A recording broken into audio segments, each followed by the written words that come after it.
ಒಂದೇ ಮಾತರಂ ವಿವಾದ ಕಾಂಗ್ರೆಸ್ ವಿರುದ್ಧ ಬಿಜೆಪಿ ಕಡಿ. ಕಾಂಗ್ರೆಸ್ ಕಾರ್ಯಕಾರಿ ಸಮಿತಿಯು ತನ್ನ ಪಕ್ಷದ ಕಾರ್ಯಕ್ರಮಗಳಲ್ಲಿ ಒಂದೇ ಮಾತರಂನ ಮೊದಲ 2 ಚರಣಗಳನ್ನ ಮಾತ್ರ ಹಾಡಲು ನಿರ್ಧರಿಸಿರುವುದಕ್ಕೆ ಬಿಜೆಪಿ ತೀವ್ರ ವಿರೋಧ ವ್ಯಕ್ತಪಡಿಸಿದೆ.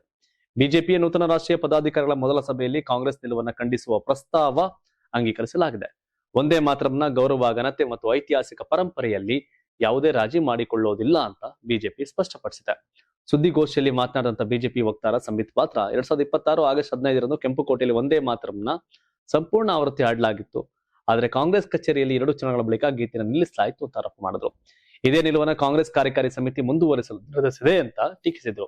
1937ರ ಕಾಂಗ್ರೆಸ್ ನಿರ್ಧಾರದಿಂದ ಒಂದೇ ಮಾತರಂ ಗಾಯನವನ್ನ 2 ಚರಣಗಳಿಗೆ ಸೀಮಿತಗೊಳಿಸಲಾಗಿತ್ತು ಅಂತ ಸಂಬಿತ್ ಪಾತ್ರ ಹೇಳಿದ್ರು. ಕಾಂಗ್ರೆಸ್ನ ಇಂದಿನ ನಿಲುವು ತುಷ್ಟೀಕರಣ ರಾಜಕೀಯದ ಮುಂದುವರಿಕೆ ಅಂತ ಆರೋಪ ಮಾಡಿದ್ರು. ಸ್ವಾತಂತ್ರ್ಯ ಹೋರಾಟದಲ್ಲಿ ಒಂದೇ ಮಾತರಂ ಪ್ರಮುಖ ರಾಷ್ಟ್ರೀಯ ಗೀತೆಯಾಗಿತ್ತು. ಗೀತೆಯ ಐತಿಹಾಸಿಕ ಮಹತ್ವ ಮತ್ತು ರಾಷ್ಟ್ರೀಯ ಭಾವನೆಯನ್ನ ಜನರಿಗೆ ತಲುಪಿಸುವ ಬಿಜೆಪಿ ದೇಶಾದ್ಯಂತ ಜಾಗೃತಿ ಅಭಿಯಾನ ನಡೆಸಲು ಮುಂದಾಗಿದೆ. ಯೋಗಿ ಸರ್ಕಾರದ ಭದ್ರತಾ ಪ್ಲಾನ್ 44 ನಾಯಕರಿಗೆ ಜಾಕೆಟ್. ಉತ್ತರ ಪ್ರದೇಶದಲ್ಲಿ ಮುಂಬರ್ತಕ್ಕಂಥ ವಿಧಾನಸಭೆ ಚುನಾವಣೆ ಹಿನ್ನೆಲೆಯಲ್ಲಿ ಯೋಗಿ ಆದಿತ್ಯನಾಥ್ ಸರ್ಕಾರ ಪ್ರಮುಖ ಭದ್ರತಾ ಕ್ರಮಕ್ಕೆ ಮುಂದಾಗಿದೆ. ಅಖಿಲೇಶ್ ಯಾದವ್, ಮಾಯಾವತಿ ಸೇರಿದಂತೆ 44 ಪ್ರಮುಖ ರಾಜಕೀಯ ನಾಯಕರಿಗೆ ಬುಲೆಟ್ ಪ್ರೂಫ್ ಜಾಕೆಟ್ಗಳನ್ನ ಒದಗಿಸಲು ಸಿದ್ಧತೆ ನಡೆದಿದೆ. ಭದ್ರತಾ ಕೇಂದ್ರ ಕಚೇರಿ ಸುಮಾರು 10 ಲಕ್ಷ ರೂಪಾಯಿ ವೆಚ್ಚದಲ್ಲಿ ಜಾಕೆಟ್ಗಳನ್ನ ಖರೀದಿಸಿದೆ ಅಂತ ವರದಿಯಾಗಿದೆ. ಗುಪ್ತಚರ ಮಾಹಿತಿ ಹಾಗೂ ಸಂಭಾವನೆಯ ಭದ್ರತಾ ಸವಾಲುಗಳನ್ನು ಗಮನದಲ್ಲಿಟ್ಟುಕೊಂಡು ಈ ಕ್ರಮ ಕೈಗೊಳ್ಳಲಾಗಿದೆ ಎನ್ನಲಾಗ್ತಿದೆ. ಈ ಪಟ್ಟಿಯಲ್ಲಿ ಬಿಎಸ್ಪಿ ಮುಖ್ಯಸ್ಥೆ ಮಾಯಾವತಿ, ಎಸ್ಪಿ ಮುಖ್ಯಸ್ಥ ಅಖಿಲೇಶ್ ಯಾದವ್, ಯೋಗಿ ಸರ್ಕಾರದ 11 ಸಚಿವರು ಹಾಗೂ ಹಲವು ಶಾಸಕರು ಮತ್ತು ಪ್ರಮುಖ ನಾಯಕರು ಸೇರಿದ್ದಾರೆ ಎನ್ನಲಾಗಿದೆ. ಸಚಿವರಾದ ಸಂಜಯ್ ನಿಷಾದ್ ಮತ್ತು ನಂದಗೋಪಾಲ್ ನಂದಿ ಅವರಿಗೂ ಜಾಕೆಟ್ ನೀಡಲಾಗ್ತಿದೆ ಅಂತ ವರದಿಯಾಗಿದೆ. ಆದ್ರೆ ಸರ್ಕಾರದ ಈ ಕ್ರಮವನ್ನು ಅಖಿಲೇಶ್ ಯಾದವ್ ವ್ಯಂಗ್ಯವಾಗಿ ಟೀಕಿಸಿದ್ದಾರೆ. ನನಗೆ ಬುಲೆಟ್ ಪ್ರೂಫ್ ಜಾಕೆಟ್ನ ಅಗತ್ಯ ಇಲ್ಲ, ಸಿಕ್ಕರೆ ಮಾಧ್ಯಮ ಮಿತ್ರರಿಗೆ ಕೊಡ್ತೇನೆ ಅಂತ ಹೇಳಿದ್ದಾರೆ. ಇದೇ ವೇಳೆ ರಾಜ್ಯದಲ್ಲಿ ಪೊಲೀಸ್ ದೌರ್ಜನ್ಯ ಹೆಚ್ಚಾಗಿದೆ ಅಂತ ಆರೋಪಿಸಿದ ಅಖಿಲೇಶ್ ಹಿಂದುಳಿದವರು, ದಲಿತರು ಮತ್ತು ಅಲ್ಪಸಂಖ್ಯಾತರ ವಿರುದ್ಧ ಅಧಿಕಾರಿಗಳ ವರ್ತನೆಯನ್ನ ಟೀಕಿಸಿದ್ದು.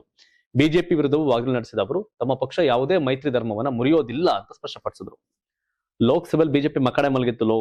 ಯುಪಿನಲ್ಲಿ ಕಾಂಗ್ರೆಸ್ ಎಸ್ಪಿಗೆ ದೊಡ್ಡ ಮುನ್ನಡೆ ಆಗಿತ್ತು. RSS ಕೈ ಕೊಟ್ಟಿತ್ತು ಅವರಿಗೆ. ಬಟ್ ಈಗ ಅದನ್ನೆಲ್ಲವನ್ನ ಮರೆತು ಯೋಗಿ ಮತ್ತೆ ಮೋದಿ ಸೇರಿ RSS ಸೇರ್ಕೊಂಡ್ರೆ ಚುನಾವಣೆ ಏನಾರು ಆಗ್ಬೋದು. ಇಲ್ಲಾಂದ್ರೆ ಅಖಿಲೇಶ್ ಬಹಳ ವಿಶ್ವಾಸ ಇದೆ, ನಾವು ಗೆಲ್ತೀವಿ ಯುಪಿನ ಅಂತ. ನೋಡುವ, ನಿಮ್ ಪ್ರಕಾರ ಯುಪಿನಲ್ಲಿ ಗೆಲ್ಲದ ಯಾರು, ಬಿಜೆಪಿನ, ಕಾಂಗ್ರೆಸ್, ಸಮಾಜವಾದಿ ಪಾರ್ಟಿನ? ಕಾಮೆಂಟ್ ಮಾಡಿ. ಪೊಲೀಸ್ ಠಾಣೆಯಲ್ಲಿ ಶಾ ಫೋಟೋ, ರಾಹುಲ್ ಗಾಂಧಿ ಆಕ್ರೋಶ. ದೆಹಲಿಯ ಪಾರ್ಲಿಮೆಂಟ್ ಸ್ಟೇಟ್ ಪೊಲೀಸ್ ಠಾಣೆಯಲ್ಲಿ ಕೇಂದ್ರ ಗೃಹ ಸಚಿವ ಅಮಿತ್ ಶಾ ಅವರ ಫೋಟೋ ಹಾಕಿರುವುದಕ್ಕೆ ಕಾಂಗ್ರೆಸ್ ನಾಯಕ ರಾಹುಲ್ ಗಾಂಧಿ ತೀವ್ರ ಆಕ್ಷೇಪ ವ್ಯಕ್ತಪಡಿಸಿದ್ದಾರೆ. ಸಿಜೆಪಿ ಸಂಸತ್ ಚಲೋ ಸಂದರ್ಭದಲ್ಲಿ ಯುವಕರ ಮೇಲೆ ಪೆಲೆಟ್ ಗನ್ನಿಂದ ಗುಂಡು ಹಾರಿಸಿದ ಆರೋಪದ ಕುರಿತು FIR ದಾಖಲಿಸುವಂತೆ ಒತ್ತಾಯಿಸಿ ರಾಹುಲ್ ಗಾಂಧಿ ಶುಕ್ರವಾರ ಪಾರ್ಲಿಮೆಂಟ್ ಸ್ಟೇಟ್ ಪೊಲೀಸ್ ಠಾಣೆ ಎದುರು ಧರಣಿ ನಡೆಸಿದ್ರು. ಈ ವೇಳೆ ಠಾಣೆಯ ಡಿಸಿಪಿ ಸಚಿನ್ ಶರ್ಮಾ ಅವರನ್ನ ಭೇಟಿಯಾದ ರಾಹುಲ್ ಪ್ರಕರಣಕ್ಕೆ ಸಂಬಂಧಿಸಿದಂತೆ FIR ದಾಖಲಿಸುವಂತೆ ಒತ್ತಾಯಿಸಿದ್ರು. ಇದೇ ವೇಳೆ ಠಾಣೆಯೊಳಗೆ ಅಮಿತ್ ಶಾ ಅವರ ಫೋಟೋ ಹಾಕಿರುವುದನ್ನ ಗಮನಿಸಿ, ಅಮಿತ್ ಶಾ ಅವರು ನಿಮ್ಮ ಉಸ್ತುವಾರಿಯೇ, ನಿಮ್ಮ ಇಲಾಖೆಯನ್ನು ಅವರೇ ನಡೆಸುತ್ತಿದ್ದಾರೆಯೇ, ಅವರ ಫೋಟೋ ಇಲ್ಲಿ ಯಾಕೆ ಅಂತ ಪೊಲೀಸರನ್ನ ಪ್ರಶ್ನೆ ಮಾಡಿದ್ರು. FIR ದಾಖಲಿಸಲು ಪೊಲೀಸರು ಆರಂಭದಲ್ಲಿ ಒಪ್ಪದ ಹಿನ್ನೆಲೆಯಲ್ಲಿ ಪೆಲೆಟ್ ಗನ್ ದಾಳಿಯಲ್ಲಿ ಗಾಯಗೊಂಡಿದ್ದಾರೆ ಎನ್ನಲಾದ ಸಾಹಿಲ್ ಲೊಚೋಬಾಗು ಅವರ ತಾಯಿ ಜೊತೆ ರಾಹುಲ್ ಠಾಣೆಯ ಹೊರಭಾಗದಲ್ಲೇ ಧರಣಿ ಮುಂದುವರೆಸಿದ್ರು. ವಿಷಯ ತಿಳಿದು ಸಂಸದೆ ಪ್ರಿಯಾಂಕಾ ಗಾಂಧಿ ವಾದ್ರಾ ಸೇರಿದಂತೆ ಕಾಂಗ್ರೆಸ್ನ ಹಲವು ನಾಯಕರು ಸ್ಥಳಕ್ಕೆ ಆಗಮಿಸಿ ಪ್ರತಿಭಟನೆಗೆ ಬೆಂಬಲ ನೀಡಿದ್ರು. FIR ದಾಖಲಿಸುವವರೆಗೆ ಅಲ್ಲಿಂದ ಕದಲೋದಿಲ್ಲ ಅಂತ ರಾಹುಲ್ ಗಾಂಧಿ ಪಟ್ಟು ಹಿಡಿದ್ರು. ಉನ್ನತ ಅಧಿಕಾರಿಗಳ ಆದೇಶದ ಹಿನ್ನೆಲೆ FIR ದಾಖಲಿಸಲು ಸಾಧ್ಯವಾಗ್ತಿಲ್ಲ ಅಂತ ಪೊಲೀಸರು ಅಸಹಾಯಕತೆ ವ್ಯಕ್ತಪಡಿಸಿದ್ರು ಅಂತ ರಾಹುಲ್ ಆರೋಪಿಸಿದ್ರು. ಕೊನೆಗೆ ರಾಹುಲ್ ಗಾಂಧಿ ಹಾಗೂ ಪ್ರತಿಭಟನಾ ನಿರತರ ಒತ್ತಡಕ್ಕೆ ಮಣಿದ ದೆಹಲಿ ಪೊಲೀಸರು ಪ್ರಕರಣ ದಾಖಲಿಸಿಕೊಂಡಿದ್ದಾರೆ. BNS ಸೆಕ್ಷನ್ 118 ಹಾಗೂ ಸೆಕ್ಷನ್ 25 ಅಡಿಯಲ್ಲಿ FIR ದಾಖಲಿಸಲಾಗಿದೆ ಅಂತ ಪೊಲೀಸ್ ಅಧಿಕಾರಿಗಳು ತಿಳಿಸಿದ್ದಾರೆ. ಧರಣಿ ಕೈಬಿಟ್ಟವರು. ಅದು ಕೇಂದ್ರಾಡಳಿತ Pradesh Delhi police central control ಇದೆ. ಕೇಂದ್ರ ಗೃಹ ಸಚಿವ ಅಮಿತ್ ಶಾ, ಇಲ್ಲೂ ಹೋಮ್ ಮಿನಿಸ್ಟರ್ ಯಾರ್ದೈತೆ ಅವ್ರ ಫೋಟೋ ಹಾಕ್ತಾರೆ, ಈಗ ನಡೀತದೆ. ಅದು ಗೊತ್ತಾಗ್ಲಿಲ್ವೇನೋ ಗೊತ್ತಿಲ್ಲ ನನಗೆ.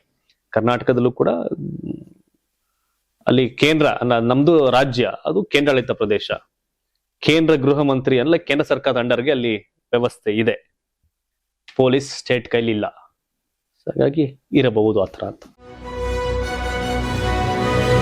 ಜೆಲೆನ್ಸ್ಕಿ ತವರೂರಿನ ಮೇಲೆ ರಷ್ಯಾ ಭೀಕರ ದಾಳಿ, ಕನಿಷ್ಠ 14 ಸಾವು. ರಷ್ಯಾ ಉಕ್ರೇನ್ ಯುದ್ಧ ಮತ್ತಷ್ಟು ತೀವ್ರಗೊಂಡಿದ್ದು, ಉಕ್ರೇನ್ ಅಧ್ಯಕ್ಷ ವ್ಲಾದಿಮಿರ್ ಜೆಲೆನ್ಸ್ಕಿ ಅವರ ತವರು ನಗರ ಕ್ರಿವಿಹಿರ್ನಲ್ಲಿ ರಷ್ಯಾ ಭೀಕರ ಡ್ರೋನ್ ದಾಳಿ ನಡೆಸಿದೆ. ಶುಕ್ರವಾರ ನಡೆದ ದಾಳಿಯಲ್ಲಿ ಶಾಪಿಂಗ್ ಸೆಂಟರ್ ಸೇರಿದಂತೆ ಹಲವು ಪ್ರದೇಶಗಳು ಗುರಿಯಾಗಿದ್ದು, ಕನಿಷ್ಠ 14 ಮಂದಿ ಮೃತಪಟ್ಟಿದ್ದಾರೆ.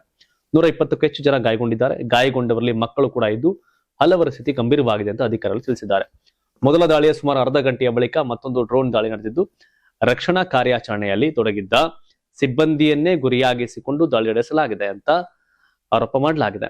ದಾಳಿಯನ್ನ ತೀವ್ರವಾಗಿ ಖಂಡಿಸಿದಂತ ಜೆಲೆನ್ಸ್ಕಿ ಇದನ್ನು ಉದ್ದೇಶಪೂರ್ವಕ ಕೃತ್ಯ ಅಂತ ಆರೋಪ ಮಾಡಿದ್ದಾರೆ. ಈ ದಾಳಿಗೆ ಸಂಪೂರ್ಣ ಶಕ್ತಿಯಿಂದ ತಿರುಗೇಟು ನೀಡುತ್ತೇವೆ ಅಂತ ರಷ್ಯಾಗೆ ಎಚ್ಚರಿಕೆ ಕೊಟ್ಟಿದ್ದಾರೆ. ರಷ್ಯಾ ಉಕ್ರೇನ್ ಸಣ್ಣ, ರಷ್ಯಾ ದೊಡ್ಡದು. ರಷ್ಯಾ ಸೋಲ್ಸಕ್ಕಾಗಲಿಲ್ಲ ಉಕ್ರೇನ್ನ. ಮರ್ಯಾದೆ ಹೋಗಿದೆ. ಅಮೆರಿಕಾಗೆ ಇರಾನ್ ಸೋಲ್ಸಕ್ಕಾಗಲ್ಲ, ಅಮೆರಿಕ ಮರ್ಯಾದೆ ಹೋಗಿದೆ. ಇಷ್ಟೇ ಶಕ್ತಿ ಅಂತ ಅನ್ಕೋತಾರೆ. ನಮ್ಮ ಬಲ ಇದ್ ಮಾಡಕ್ಕೋಸ್ಕರ ಈ ದುರ್ಬಲರ ಮೇಲೆ ಪ್ರಯೋಗ ಮಾಡಿ ಸಾಧಿಸೋದು ಏನೂ ಇಲ್ಲ.